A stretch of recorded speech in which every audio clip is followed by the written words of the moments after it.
Hoje eu vou gravar esse vídeo bem pertinho para você me ouvir direito, para você me entender melhor. Como eu consegui me libertar de um narcisista perverso? Eu não fiz rituais, eu não fiz campanha de oração, eu não fiz propósitos. Eu simplesmente busquei a Deus e pedi a Ele para me mostrar o que precisava mudar em mim para que eu me libertasse.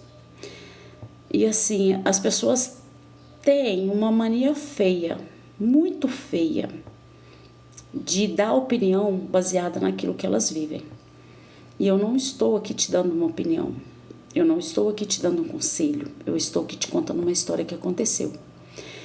E eu comecei a orar. E Deus foi me mostrando. Me encaminhou para uma terapia que veio do céu realmente, porque eu não conhecia a terapeuta, né? E ela me ajudou muito, mas ela foi o pontapé inicial para que eu começasse o meu processo de autoconhecimento. E quando a gente fala sobre autoconhecimento, gente, é autoconhecimento mesmo. É saber o que você gosta de verdade, é saber o que você não gosta, é saber por que você tolera algumas coisas, é saber por que você se sujeita a estar numa situação que só te adoece. E é se conhecer de verdade. Só que a virada de chave está aí. Não é só eu chegar e falar, eu quero me conhecer, eu quero entrar no processo terapêutico. Não, eu preciso para sair dessa situação. E foi isso que me levou à libertação. Quando eu comecei, eu achei que ia ser tranquilo. Muito fácil, tipo, me conhecer, eu me conheço, eu sei o que eu gosto. Porém, eu não sabia. Porque eu vivi uma vida inteira para agradar pessoas, desde que eu me entendo por gente. Eu tinha que ser a filha boazinha para não desagradar minha mãe. Eu tinha que ser a filha que se comportava bem para poder ir passear. Eu tinha que ser a filha que se comportava bem para não deixar minha mãe nervosa. Eu tinha que ser a aluna que estudava bem para ter notas boas e não ter motivo da minha mãe na escola. E eu fui essa pessoa. Eu tinha notas ótimas na escola. Minha mãe nunca precisou ir na escola por causa de nada. Porém, isso teve um preço. A minha obediência, a minha mãe ser boazinha, não contrariar, não teimar, não ser contra a opinião dela, até um certo ponto durou. Mas quando eu comecei a questionar, eu apanhei muito, porque eu sempre fui muito atrevida. Mas não é um atrevimento ruim, eu sempre gosto de saber por que eu não posso qualquer coisa. Não é simplesmente olhar para mim e falar, não pode. Não, eu sei que não pode, mas por que não pode? Né? Tem algum problema mais sério, tem uma consequência, o que é? Então, me explica o motivo do não. O não para mim não é resposta. E aí, o tempo foi passando, né? Tive inúmeros problemas, né? Sofri abuso dentro de casa, o que também me ajudou a ter muitos outros problemas. Me casei aos 17 anos, por livre e espontânea pressão, porque eu não queria casar. Eu estava estudando ainda. Mas foi a saída. Eu não sei, sinceramente, se eu me arrependo ou não, sabe? Eu acho que pelos meus filhos eu não me arrependo. E o tempo passou e eu precisei ser a esposa obediente. A esposa que não questionava, para não ter ataque de fúria do marido. Tive que ser a esposa que via situações e não podia falar, porque se eu falasse virava uma guerra. Eu fui a nora que não podia dar minha opinião com nada, porque a sogra não concordava e fazia um rendezvous na minha vida. Consequentemente, causava briga entre eu e esse ex-marido. Ou seja, eu tive uma vida vivendo em função do outro. E quando eu decidi que eu precisava sair daquele relacionamento, eu juntei todas as poucas forças que me restavam.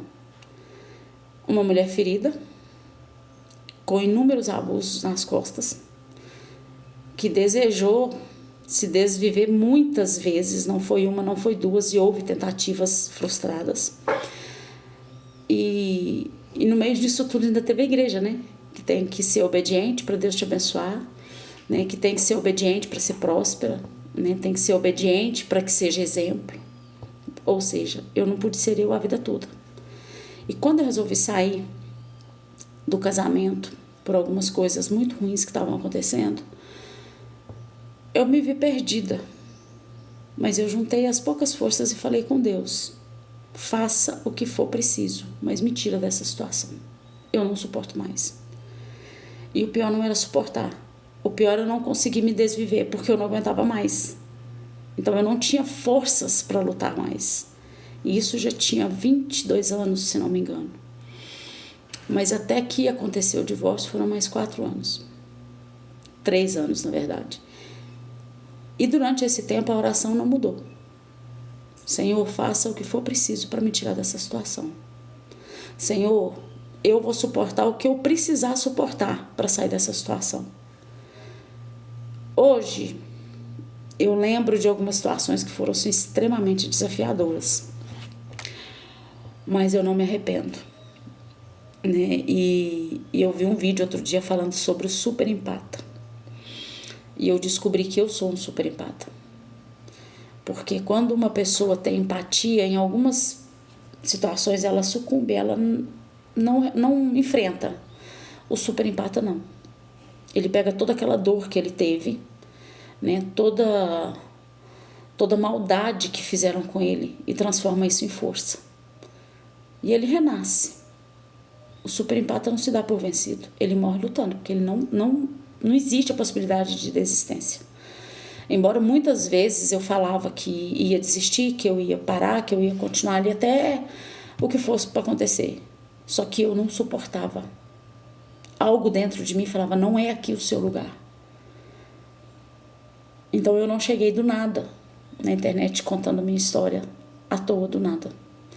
E um dia Deus falou comigo: toda essa situação vai te ajudar a ajudar muita gente. E eu nem imaginava, eu nem pensava, porque se tinha uma coisa que eu sempre tive muita vergonha, foi falar para muita gente. Na igreja eu pregava, mas assim, nossa, eu morria de vergonha. E eu tive que criar coragem, porque Deus foi me apertando, porque não é sobre eu querer, é um propósito. Porque do mesmo jeito que eu vivi essa situação, tem gente vivendo, tem gente que saiu e está se recuperando, tem gente que já se recuperou, tem gente que ainda enfrenta os desafios para sair, né? Então, assim, tem várias pessoas em várias etapas. E eu tô aqui para te falar que é possível.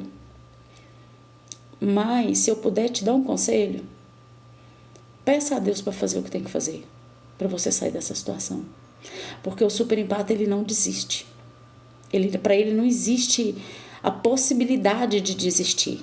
Por mais que uma hora ou outra a gente pense em desistir, mas você pensa: nossa, mas eu já caminhei muito, eu já fiz muito, eu já consegui muita coisa, eu não posso parar agora. E contra essa pessoa, o narcisista não consegue.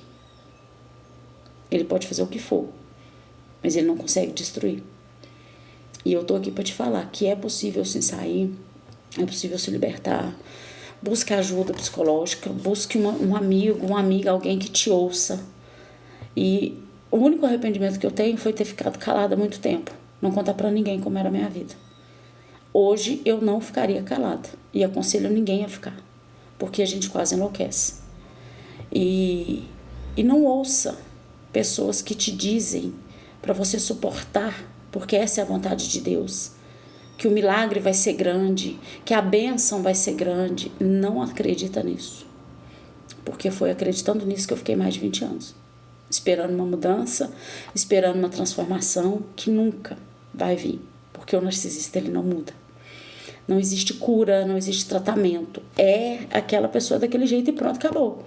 É como a gente que nasce com a pele clara, uma pele escura. Não tem como, vai morrer daquela cor. Por mais que fique um pouco mais moreno, um pouco mais claro, mas a cor original é essa, não muda. E o narcisista é essa pessoa. Então, não esqueça, você pode sair dessa situação. Você consegue sair dessa situação.